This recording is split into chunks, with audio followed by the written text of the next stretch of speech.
Yeah. Yeah. Thank you guys for bearing with us. Mhm. Okay. So it looks like it should be up, but I think. okay, I think it's up. Okay. All right, guys, head on over to YouTube, Taylor's YouTube, and we're going to start our episode of Cosmic Love. So, like I said, we have a starseed expert on tonight and then a couple decks together. So, there we go. All right.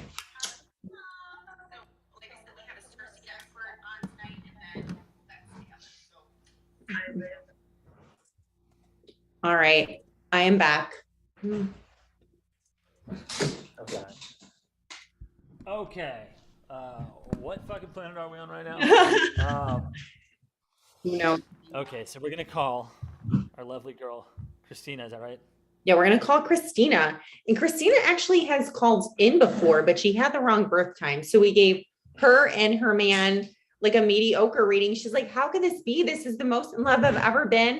And then she found out she had the wrong birth time. And I looked at the chart, just like for like at a glance, I can tell already like things are much better.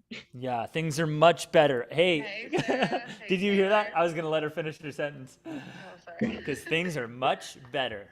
Much better. Okay, so Christina, do we have the great Sandy Koufax on the line with us? No, he's actually on his way back. The great Sandy Koufax. All right. Well, do you want us to proceed anyway? Yeah, proceed. I'll show him Proceed. the show. Proceed accordingly, huh? Yeah. Proceed accordingly. I love it. Yeah. Yeah. So Christina, like I know we talked about this before, and you're just like ranting and raving about this guy, like 5 stars all around. And I'm like, this is not a 5-star chart. But so I have done charts for people that are like happily married, engaged now that like don't have the greatest charts. And I'm like, okay, whatever. Maybe this will show up later. I'm not gonna say anything, but like then I'm looking at your chart with him now. I'm like, okay, I see it, I get it, I feel it, it's all there.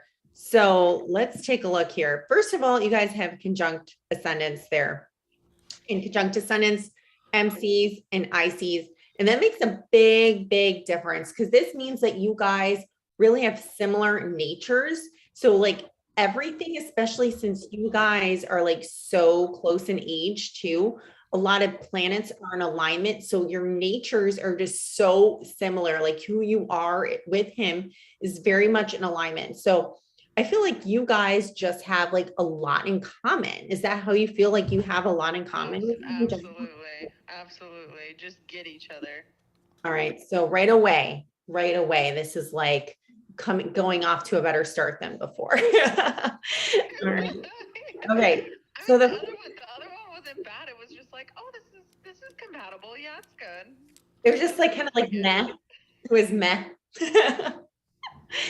All right. The first thing I'm seeing here, like, okay, before we even like get into this whole chart, just like tell people who are listening, because like Taylor and I know the story, like how you and Sandy met and like how long have you been together and all that kind of stuff.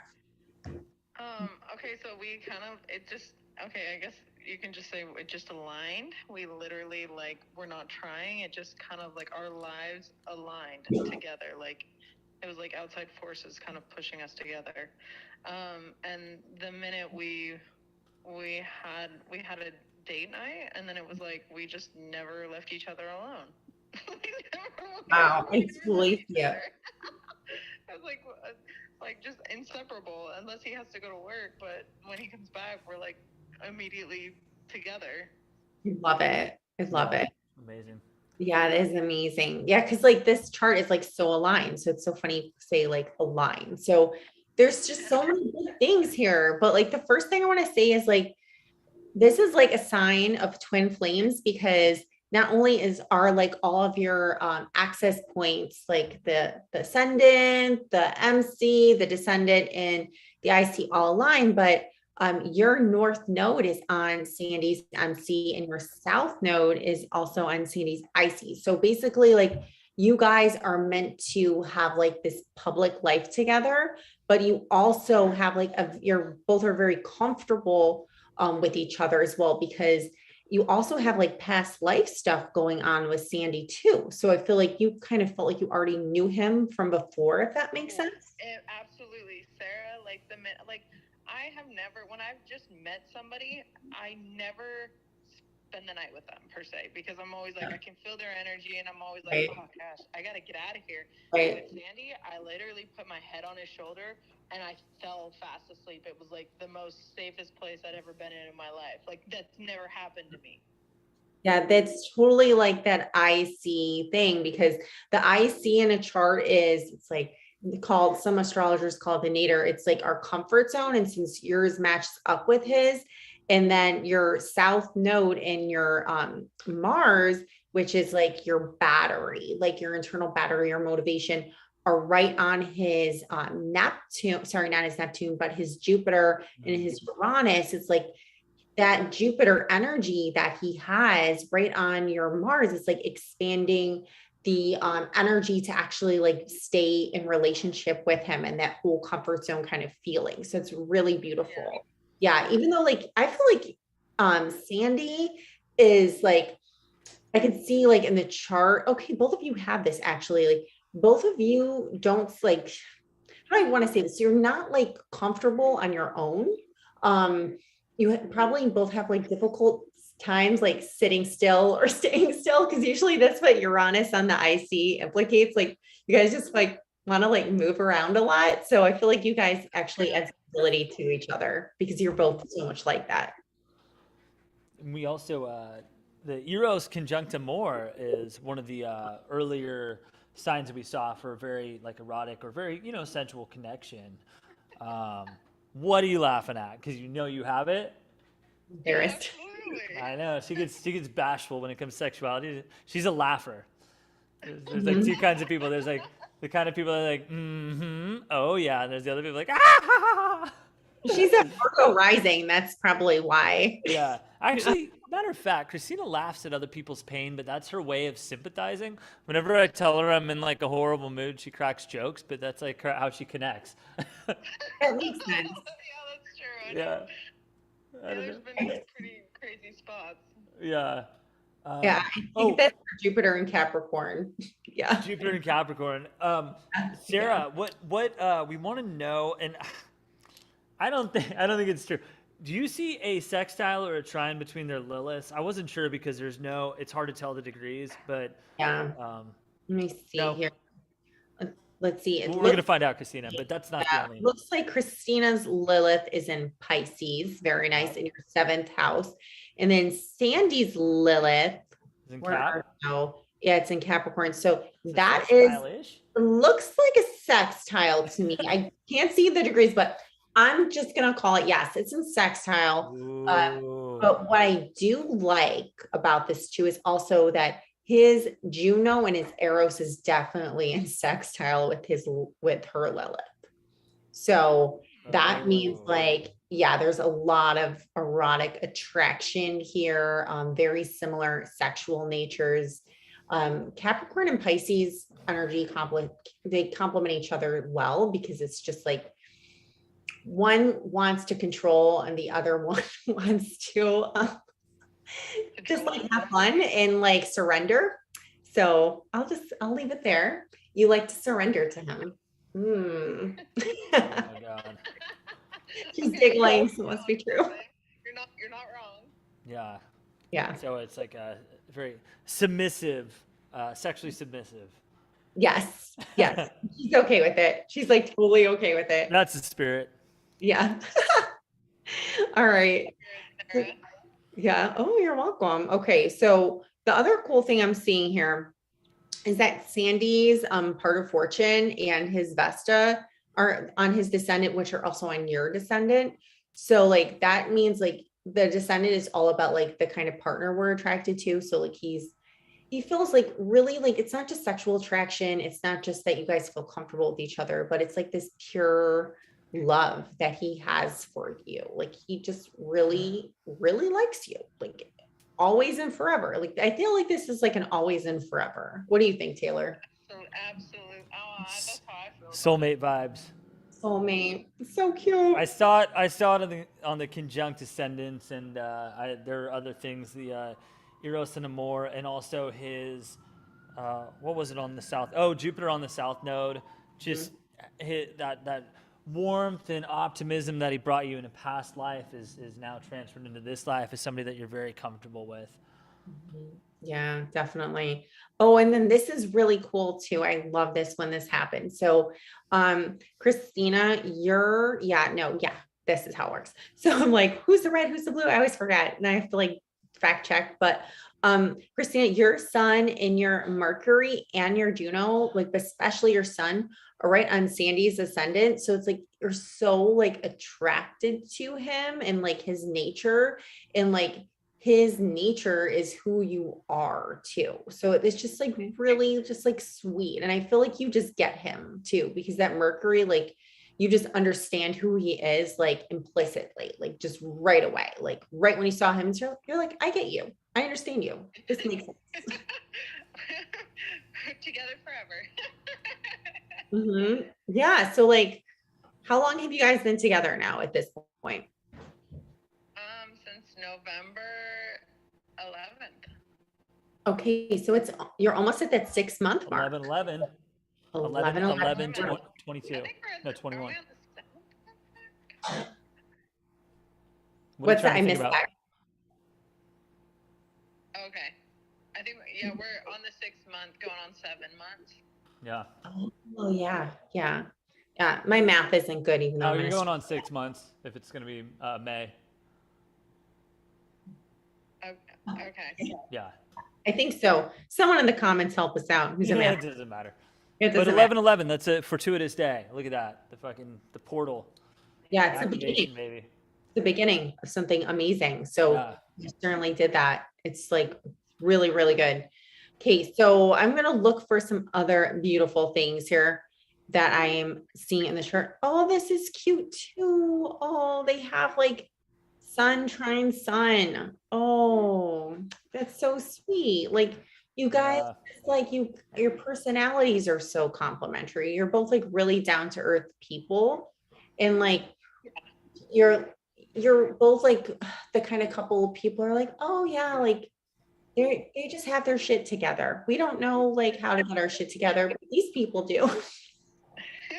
They're meant to be together. Yeah, like I don't see any like wild drama or fights, which is really nice. I mean, like, but you guys have the heat in the bedroom, so like it's not boring at all.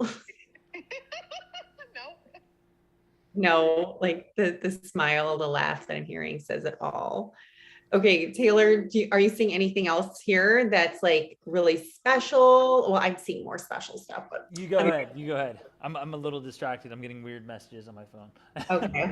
Oh no, the fun never ends, guys. Yeah. So what I'm seeing also is that your Vesta and your Juno are also trining Sandy's Lilith, his vertex, his Eros, and his Venus, which like I know that's a lot of astrological terms, but basically like your unconditional love is like trining his Venus, which is really, really nice. And Venus is all about like his love nature. So it's like you just love him. Like it's just like so sweet. Like it's just so sweet. Like it's just the sweetest relationship. The only kind of like distraction that I'm seeing here that might kind of like get you guys once in a while is that your moon, you have a Leo moon, Christina, and Sandy's Mercury and his Venus are all in Capricorn. So it's like your emotional nature and Sandy's love language are a little bit different because like you're a very bold person when it comes to your emotions and how you process them and like your inner self, like it's, probably why you've been friends with Taylor for so long. Cause like you're a Leo moon, he's a Leo sun. But like with that Venus and Capricorn could be kind of rigid sometimes and conservative, where your emotional nature is anything but, like you're open to trying new things. So like that can lead to some issues sometimes. And his Mercury and Capricorn can be like, it's not rude, but like direct, if that makes sense. So he could like unknowingly hurt your feelings once in a while. Yeah. I mean, I can maybe see that, but like, I don't know. He's very intuitive. So if there's ever a time where I'm off, he's very like, he's like, I I don't know, he's always emotionally there for me. So, like, if there's ever a time where I'm like, oh, that just felt a little different, like, he picks up on the shift of my energy. Yeah. Yeah. So he's intuitive. Like, let me see, where is his moon there? Well, his moon is in Cancer. That's why. Yeah. And his North Node is with his moon. So that's why he's so intuitive. Like, he understands you because Cancer moon, like, especially his Cancer moon's in the 11th house, and that's a friendship and groups of people. So he's very tuned into other people. So, like, even though like his love nature can be a little mm, like he's the authority figure, like we're talking about, or how he communicates is like very direct, he still wants to, be emotionally receptive to others. So like those are sometimes like a struggle for him, I'm sure, because he wants to be direct. I have the same thing in my chart, the Mercury in Capricorn. I don't have Venus in Capricorn, but like you want to be direct with people, but you also want to like spare them the emotional pain. So you have to be very delicate with them. So I totally get it. I totally get it. Does he like have a like if there's other people who are going through stuff around him, is it hard for him to like keep it together sometimes?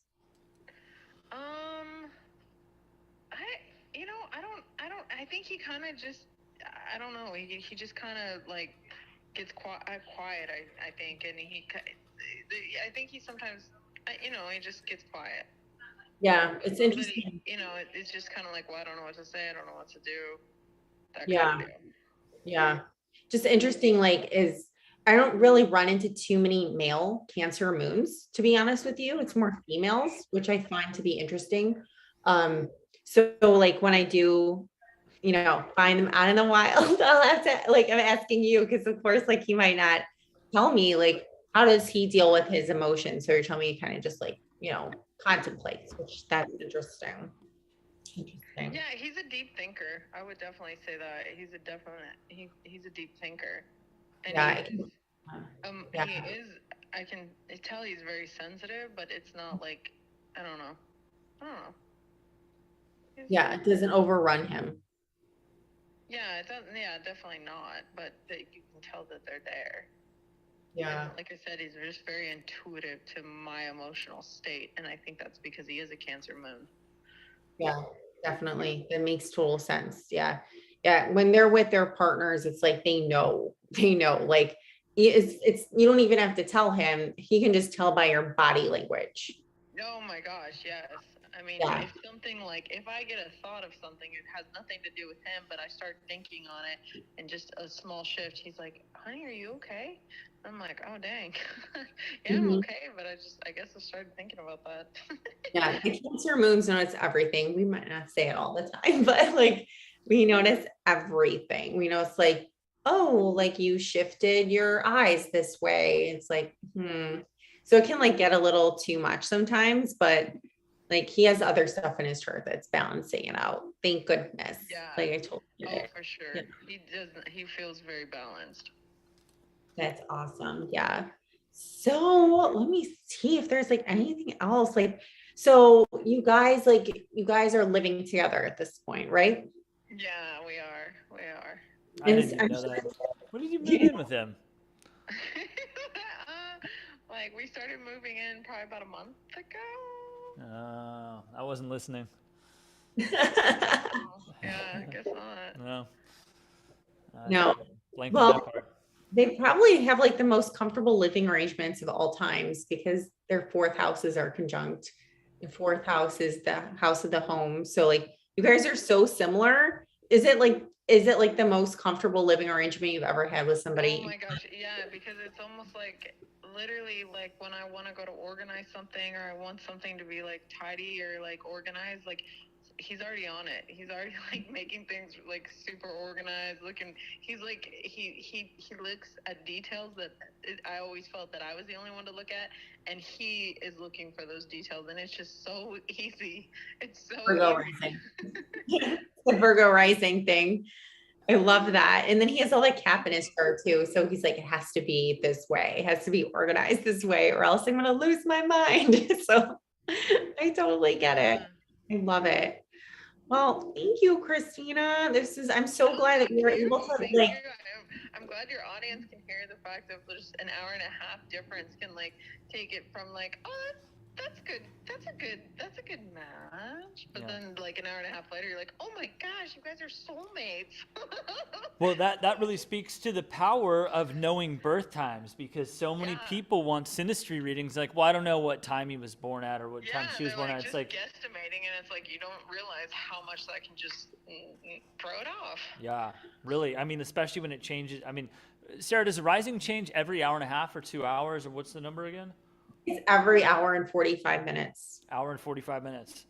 Yeah, Yeah. and as we know, there's a world of difference between a Leo rising and a Virgo rising. So, Yeah, for sure, for sure. And then also like the moons could change too, because don't forget, like sometimes like the moon changes on that day. So like I know I was trying to do someone's chart and I was like, okay, you don't know what time you're born, because if I put in this time, you're a Pisces moon. If I put in this time, you're an Aries moon. And that's a oh very man, different person.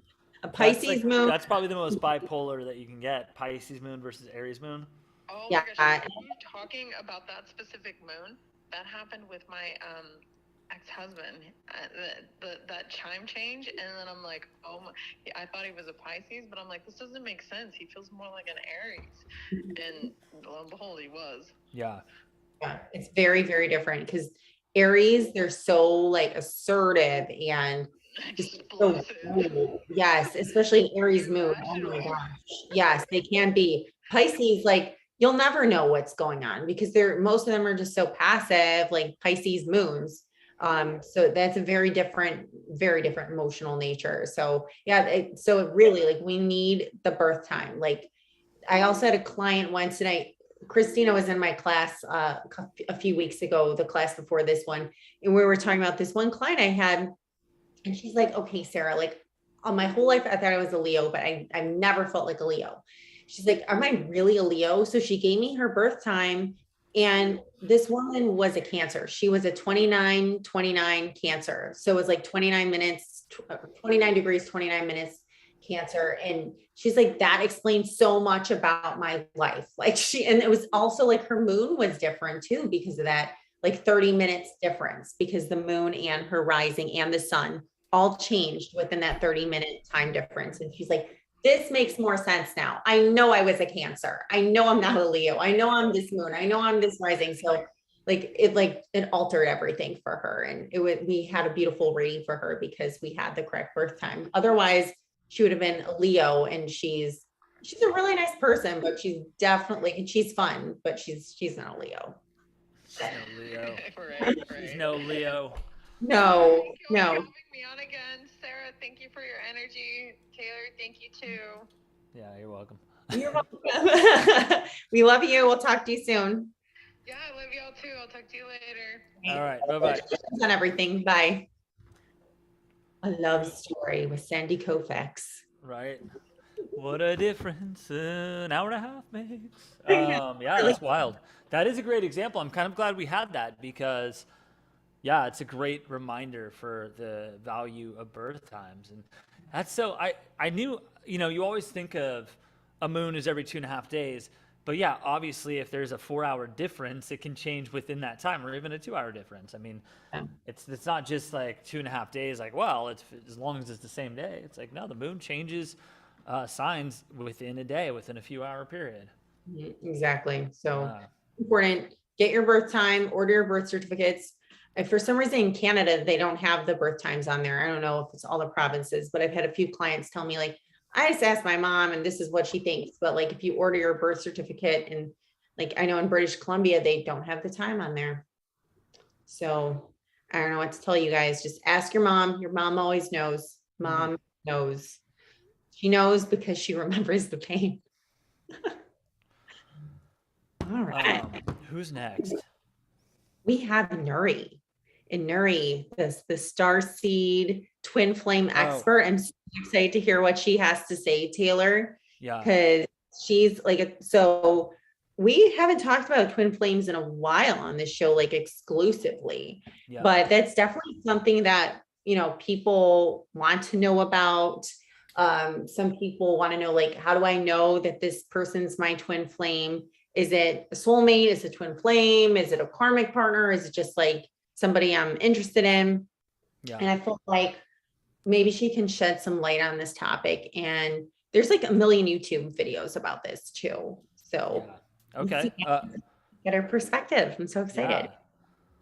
Let's do it. She has a 916 area code. I had an ex-girlfriend that had that area code. I think it's New York.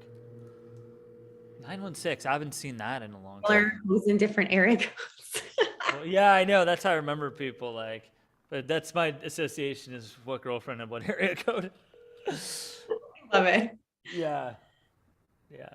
She picks up. Because that's the only thing we remember from people's numbers anymore is an area code. Because I don't even know my mom's phone number. Like, I just know it's a 650 number. I can text her and tell her that we're calling her. She probably, yeah. Because she doesn't know it's our number. So Right. yeah, I'll let her know. Anyways, but yeah, I'm interested as to what she says because like, hold on, I'll text her. Just like the star seed cosmology thing, like I'm trying to learn all like the star seed families and all of that. Like, do you feel like you're Palladian, Taylor? What do you think? No, I definitely don't feel Palladian. I don't feel Aryan or elfish enough or fairy enough to be Palladian.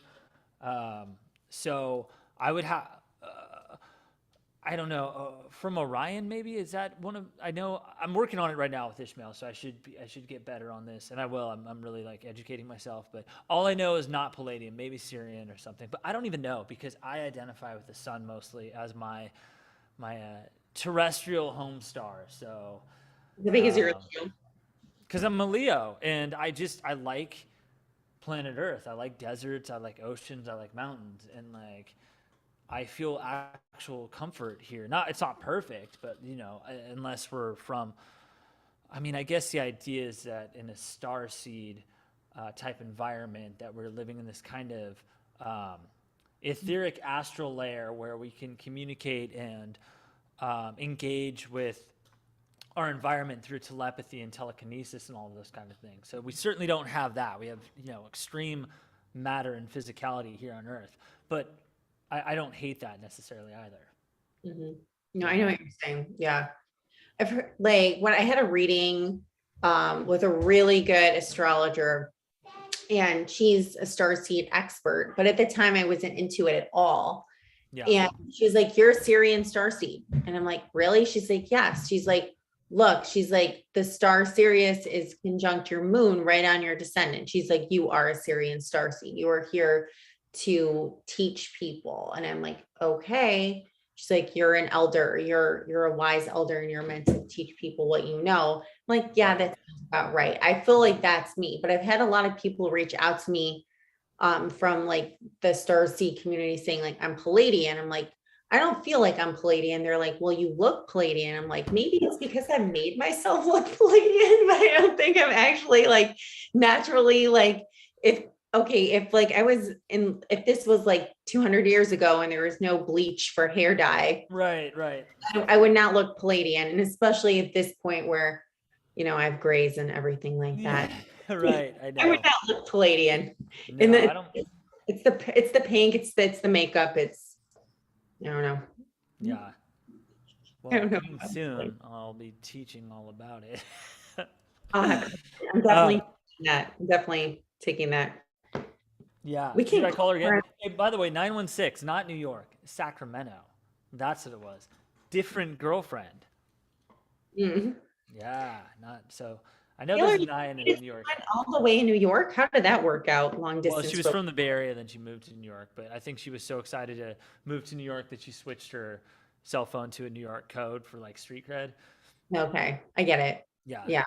Like in LA, 323 used to be like the big area code or like 818. But I think nobody cares anymore because no one knows numbers anymore. It's just something you program in your phone. Mm-hmm. It's not like, oh, BA's number like 76924. Like there's no street cred anymore in phones. She said she thought it was 8 p.m. PST. Okay, she mixed up her times, but let's see if I'll ask her if she's available. If not, we will fill our time with other things as we can do. Anyways, well, let's keep talking about this. Like I remember like, it was just like 10, 15 years ago, I memorized everybody's numbers. Now I I can't know. remember. I know. Like I said, I don't even know my mom's number. You know, I don't know my sister. I don't even know one digit of my sister's number. I have no idea if it's 415 or 650 or just something else entirely. Like, it's so strange. Like, you know, if Yeah. we didn't have our phone in our pocket and something happened to us and we needed to reach out to family, you know, I know my mom's home number, the landline. Oh, is That that was the, my number growing up. So I'd have to call my mom and my dad's house both separately have landlines. So I guess there's that. yeah, But no one could reach me if they didn't have my number. You know, they'd have to fucking send a Aries? raven or something, you know? I know, it's scary. I've thought about that before. It's like, what if I lost my phone in Right. the iCloud? And Yeah. it's like I needed to reach somebody. Like I know my husband's number, but like, what if like I couldn't reach him? I don't know. It's crazy to think about. Like directory assistance, please help me. I don't know. It's like crazy, Right. crazy to think about. It's crazy. No one I've always wondered, and she said she's available, so we can try calling her again. Okay. I don't know how this works. Like, like if someone's like in a horrific accident, how do they know who to call and how to reach out to them? Like, what system do the police have access to? The first responders that we don't have access to. I think nowadays it's just going through the phone. I think you can look in most if there as long as their phone's unlocked, you can just look under M and find mom. You know, Yeah, it's probably you know, police and all that. They use like social media and stuff now for everything. It's that's like, true. yeah, it's interesting. I know. I haven't watched Law and Order SVU in a while. Hi guys. Hey, It's cosmic love. What's up? I thought it was 8 p.m. Pacific Standard, so I'm totally lost in timelines. No, it's because Sarah from the East Coast always says the East Coast time first. But I think even though she's from the East Coast, most people say the earlier time first. As far as I know, most people say 5 p.m. Pacific, 8 p.m. Eastern instead of 8 p.m. Eastern, 5 p.m. Pacific. I think it's isn't that right? yeah, I think I actually have like it's part of like my math disability. Like I legit have like a math disability where I do that stuff. It's like instead of like, how some people have like dyslexia with words, I have like Yeah. dyslexia. I really do. It's real. Like I actually looked at these papers from when I was like 7 years old and they diagnosed me with something like that. And it was like she has it like so tiny you can just like it doesn't even qualify for like any help at school. It's like, okay. Anyways, enough about me. Let's talk about you. Our You're soul family has been communicating via symbols, so we don't really communicate in human language. Tell us about your soul family. yeah. Well, it's really you guys. Everybody who we're connecting with is we've come from the same place, I believe, Mhm. and there's a reason why we keep encountering each other. I'm sure in a lot of different incarnations, and so we're here doing the work for the collective. And with how we communicate, that's I was just making a joke because we, in ancient times we use symbols. Right. Oh, well, I So mean, we we could still do just in switch modern to that. times. No dyslexia exists. Yeah, symbols are everywhere. Symbols are, Absolutely. yeah, there's a fabric of communication. Definitely. Yeah. So, okay, so Nuri, like you're a starseed expert, right? Like that's your area of expertise, right? So yes, I connect with higher beings from the galactic families, and I bring down the information that the collective needs at the time we need it. And really, like you guys spreading the light and moving the collective into that higher timelines and be able to move into the new earth, if you will. But in a nutshell, that's what I do. I provide ascension quantum practices as well as ascension support for those who are looking for answers and can't really find them elsewhere. So yeah, and I connect with other starseeds and we share information and validate a lot of the collectives, really what they're going through. That's so beautiful. That's so beautiful. Like, so how did you discover that you were a part of all of this? Well, my journey started back in 2012, and it kind of slowly brought me to the point today, and it was pretty gradual. I've seen people wake up within minutes, hours, days. Mine was pretty gradual, so I had waves of different things I've been discovering about myself. But connecting with the galactic family really happened recently within the last year and a half or so. And it was a pretty profound experience because I've always been connected. I've always seen things as a child, Yeah. but it was hard for me to talk to others. I was pretty much the outsider. So growing up in a very religious, with a very religious background, I went through different religions. Also, my father was Muslim, and my mom's Christian, and I went through 4 different types of religions in my lifetime. So that's kind of what helped me catapult into this type of work. And when I connected, it was incredible. It's not something that I could explain. It's becoming one mind with another being, Yeah. where you see them, you feel them, and it's all from the heart. You can feel it in the heart. And ever since then, I've been divinely guided in a lot of things that I do now, and Yeah. really letting go of all of the third dimensional paradigms that we have, and moving into this new earth with everybody else. That's so beautiful. That's so beautiful. So like I know that like you wanted to talk about twin flames and like that is like part of that is like really connecting to somebody else's soul, like not even when you're in their physical presence, right? Like you're always connected to them no matter what.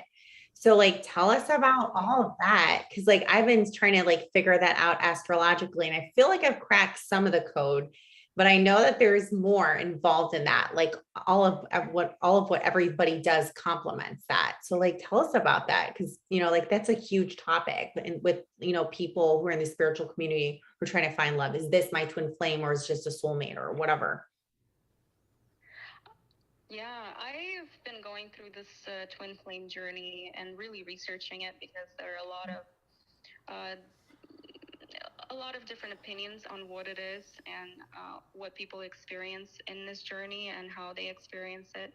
So I've gone through this this journey, if you will, with uh, not just one twin flame. So this is an interesting discovery for me. So I'll give you guys a layer of my understanding of what it is. And it is a reflection of ourselves within another. So we tend to have really strong connection with a mirror of ourselves. And when we meet that other half, or really it's one soul split in half, when we meet that person, we're given an opportunity to look at ourselves. So first, it's such an intense connection, and it's really all of the things, all of the aspects that we love about ourselves first that come out. So it shows us this unconditional love really towards ourselves. Right. And then the running and chasing starts. So I'm not sure how familiar you guys are with the twin flame and then the running and the chasing and all of those other small nuances that people go through. But that is another opportunity to stay conscious within the relationship and really understand what it's trying to show you, and it's really the shadow work that we still have to do. Now, the purpose of twin flame is it's one of the tools, in my opinion, to be able to get to the fifth dimensional state of consciousness, because twin flame phenomenon teaches us unconditional love. I don't believe there's one twin flame out there for us. I believe that there are many mirrors of ourselves out there that are giving us an opportunity if we choose to have this tool in our life. Wait, I got to stop you right there though, because what is a twin flame then if there's multiple of them? Because wouldn't a twin flame imply 2 halves of the same soul? Well, if we look at it from, let's say, the universal perspective, we're all one soul. So the entire collective is really one. We're all one. Then what makes a twin flame important though if we're all one soul? Because then everybody can be your twin flame. So it's like, then why is it a twin flame? So it depends on the level of consciousness that the individual is at. If we are open to this twin flame phenomenon. Mm-hmm. And we choose to, for example, if we meet that twin flame and we choose to do the work with that twin flame, it could be a forever thing. It could be a forever relationship. Now, if we understand the twin flame phenomenon and we're open to it and it didn't work out, for example, for a variety of reasons, it could be circumstantial, it could be karmic agreements that the other half has. They can't get out of a marriage, for example. There are other opportunities to have this type of relationship with other people. Now, as we evolve, we're not going to be vibrating at the same level as our twin flame if they decide not to do the shadow work. So when we evolve and we get on a higher timeline, we're able to meet another twin flame. Now, again, this is my opinion, and I would say an experience too. We would meet someone on that level as well, and they also show us that shadow work. Now, it's a little bit different from the soulmate. It's soulmates are more of karmic work, and that's another topic. But twin flame, you cannot you cannot miss it. You know when you meet that person. So What if it really you depends on the level of consciousness and dimension you're operating from.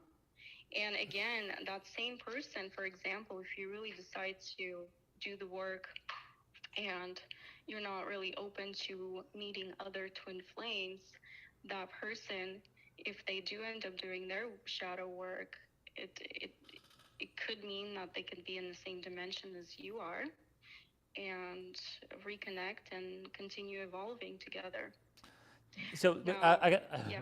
there's a lot of information here. I got to unpack it because people have questions. Like I know that the questions I want to ask you are questions that everybody wants to ask. So I do tarot readings professionally. Sarah does too. You know, we do astrology readings, and everybody constantly asks whether someone's their twin flame or they believe someone is. It's not even like a question where they're like, could they be? They're like, I believe I found my twin flame. But what happens when you believe someone is your twin flame, but they fundamentally do not? And this happens in with clients all the time. They're like, I told this person they're my twin flame, and this person looked me in the eye and said, I do not believe I am your twin flame. I think that you have made this up, and I don't want to date you. I don't want anything to do with you. It really depends on that person's level of consciousness as well, if they're open to a tool as such. So twin flame work is really part of the fourth dimensional tool that we use in order to get to the fifth dimension. Mm-hmm. So if that person decides not to do the work, we have other tools to be able to. The ultimate goal for all of us is to get to that fifth dimensional state of consciousness. And twin flame phenomena is part of the tool. Now, if that person's not able to do the work, we either encounter soulmates or twin flames. There's also a thing called false twin flame. Now, we haven't really touched on that subject, but what is that? I've heard of that. Whether it's a false twin flame or not. Now, that's actually a question I would raise too, and see other people's opinions on false twin flames. But if we look at it from a perspective of twin flame being the tool to get to where we want to be, we then see that it's not really the goal to have that twin flame relationship. The goal is to go within and love ourselves unconditionally, regardless of what the other person is doing in terms of their shadow work. It'd be great if both of them are doing the shadow work, but we're not always at the same level of consciousness, and that is the point of the twin flame phenomenon. The chasing and running, it's really around the shadow work that we still have to do. Yeah. Right, and raising your vibration. So if that person runs, that's their work to do, and we continue on and going inward and loving ourselves unconditionally. And when we raise our vibration with unconditional love, who's to say that we're not going to encounter another twin, or that twin doesn't end up doing the work? Because the connection can be so strong, it inevitably sends them into their own shadow work, and they have to do their work. Yeah. It's a lot to unpack. I'm asking because people are asking in the comment section here. Yeah. I have the same questions being asked, and it's really a topic. So you guys are, I'm really excited to be part of it and unpack it as we go. I think one of the dangers. I believe in twin flames, by the way, so we're on the same page. I know that specifics, changed from person to person because nobody has the exact answer. So what one person may believe about the twin flame phenomenon, such as there being only one twin flame versus multiple, other people don't agree with, and also the idea that it comes from the same soul versus.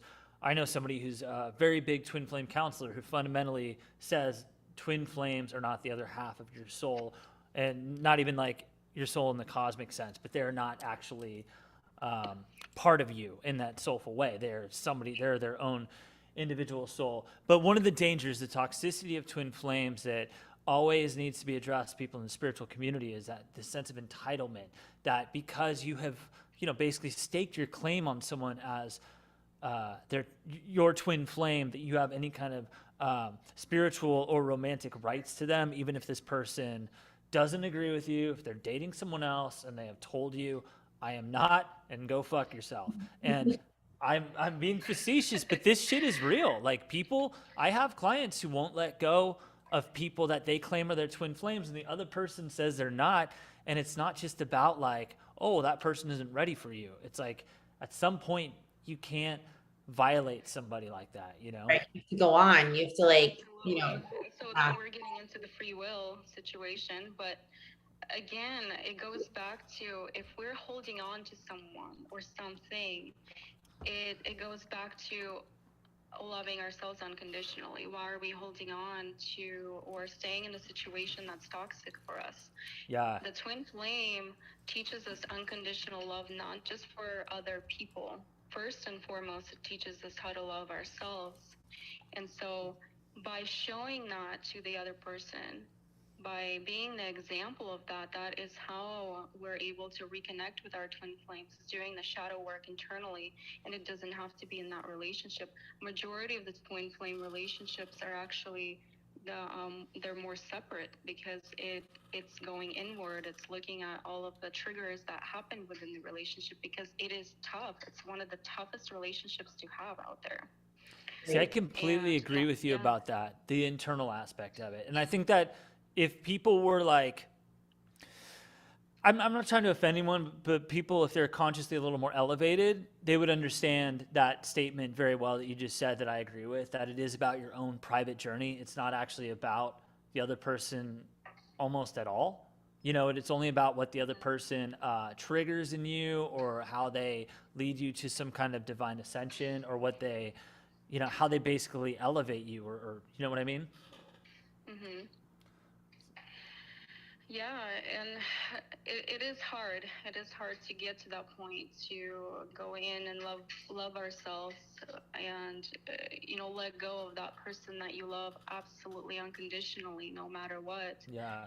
But that's the point. That is the point, is to let go of the attachment. And sometimes twin flames who are conscious of this type of work, they do stay and they do work, consciously communicate with one another what's coming up, and that is the key. And if the other person is not ready for that, we cannot impose onto someone else's free will. It creates a lot of karma. It creates a lot of issues in the long run.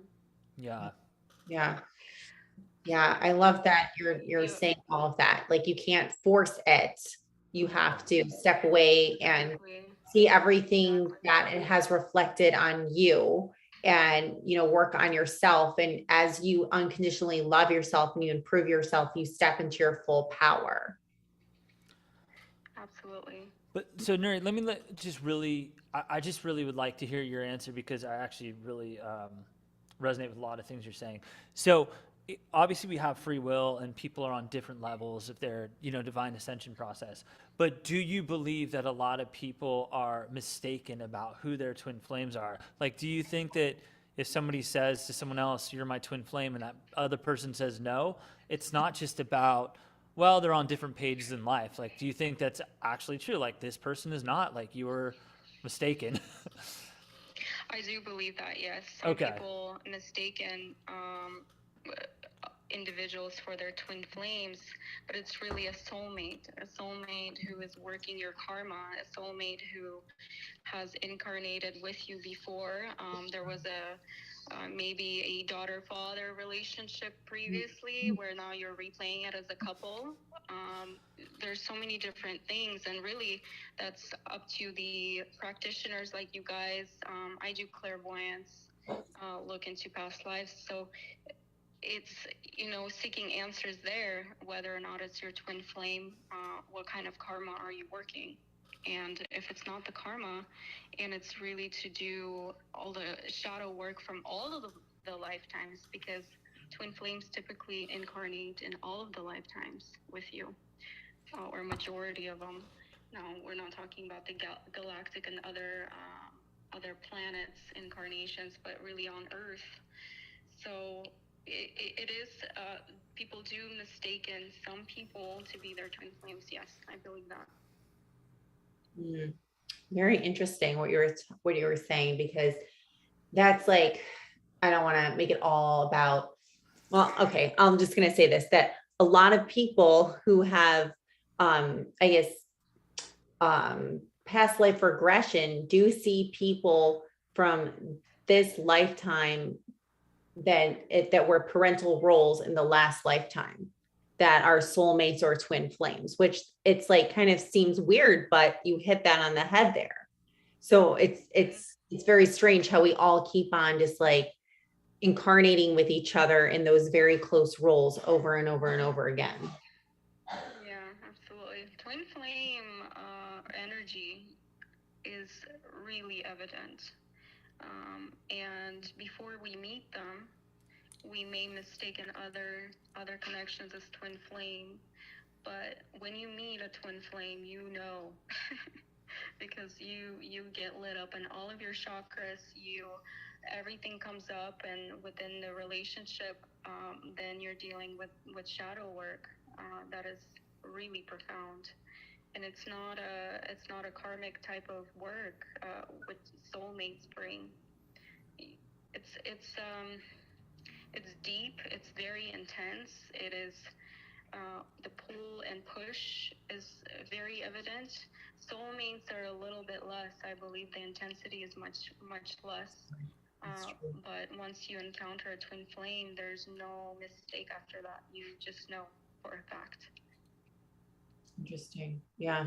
This is also fascinating. And Yeah, I want to continue this because we're out of time now on the show, but I really want to like do just do a live with you on this or something, because I think Sarah and I both have a pretty good radar for like who are kind of like the twin flame experts who really understand it and who are just kind of lost in the fantasy. And I resonate a lot with what you're saying. I have some differing opinions too, but for the most part, I find what you're saying fascinating. yeah, very interesting. Yeah, no, I would love to continue talking about it and discovering more. And as I go through my journey, there's certainly more things for me to discover. So Yes. the truth is not going to be always the same for everybody. And the key is for us to share. And there are a lot of people that can validate us, and we can validate them in their journeys. Exactly. There's commonalities, but there's definitely differences in this experience. So thank you for sharing all this beautiful information. And thank you so much for like sharing your time with us today. I really appreciate it, Nuri. It was so I wonderful. appreciate you guys too, and I can't wait to continue talking about it. This is a really hot topic for everybody. Yes. And I think there's much more to discover. Yeah, I do too. It's I think it's one of the most fascinating topics of like, what is it, the 2020s, it's Yes, so, it is. yeah, it's Definitely. an amazing one. Yeah, for sure. Yeah, that's when everybody started doing the shadow work, and when we start to do that, we tend to meet our other halves. Yeah, So it all starts from within. it does. It does. 100%. Amazing. Thank you so much. We're going to continue this for sure. It was awesome, and I can't wait to connect again. I agree. Sounds great. We'll talk soon. Bye-bye. Thanks. Bye, Nuri. Oh, that is a wrap. Wow. Yes. What an episode. Just, yeah. I don't know. We gotta like. I feel like we should do an entire episode with her, like a full Yes, hour, great. and we should advertise it as a twin flame episode. I see Galactic Love and some other people in the comment section asking questions, but I